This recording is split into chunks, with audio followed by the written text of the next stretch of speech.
Nandito na kami sa bahay. Kakadating lang namin. Galing dagat. Ito na po yung aso namin, si Mimi. At tumaan po siya. Punta tayo sa bukid. Okay, papasok na tayo sa bukid. Siyempre, nauna yung aso namin na maliit. Kasi sobrang liit niya. Ito po yung bahay kubo. Oh, wow. Ang ganda.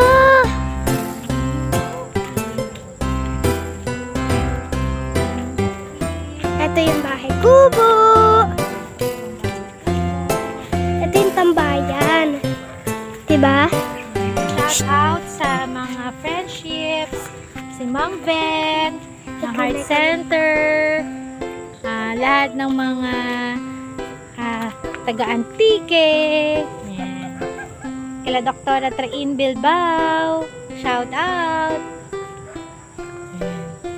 So ito po yung bilaran ng palay. Kapag ito pong mga palay na to ang harvest, yan, dito na po nila ibibila dyan. Oh, yes. Oo, pwede. Sige, i-feature ko lang. Ito po yung pinapagawa ng nanay niya. Bahay kubo, bilang tambayan.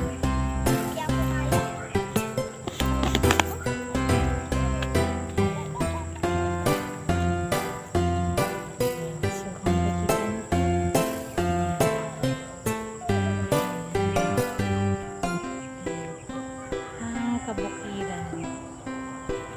Ay, yung paligid po dito. So, ngayon, ang tanim ni nanay, mga papaya. Yan po, mga papaya. Yan. Sana please subscribe and like our video. Yes. Hindi nga, pinapakita ko lang muna ang mga ano ni Lola. Mga tanim niya.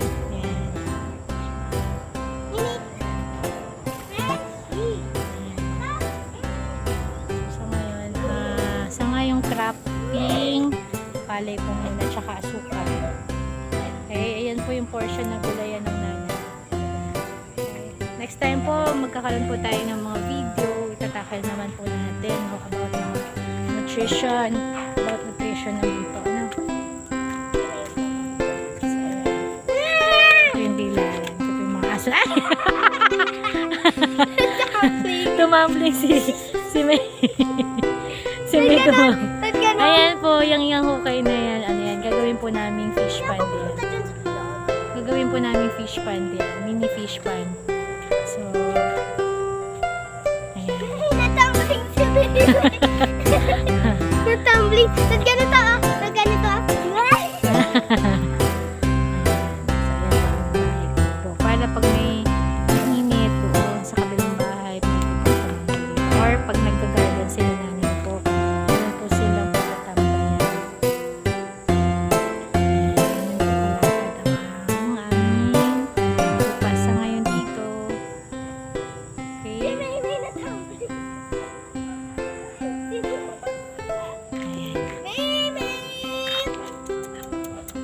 Matutawag ako pa rin kay Mimi.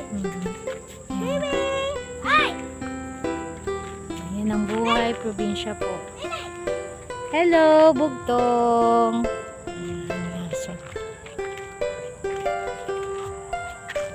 Okay, anak. Anak, huwag ka na masyadong pumunta dyan. Dito na lang.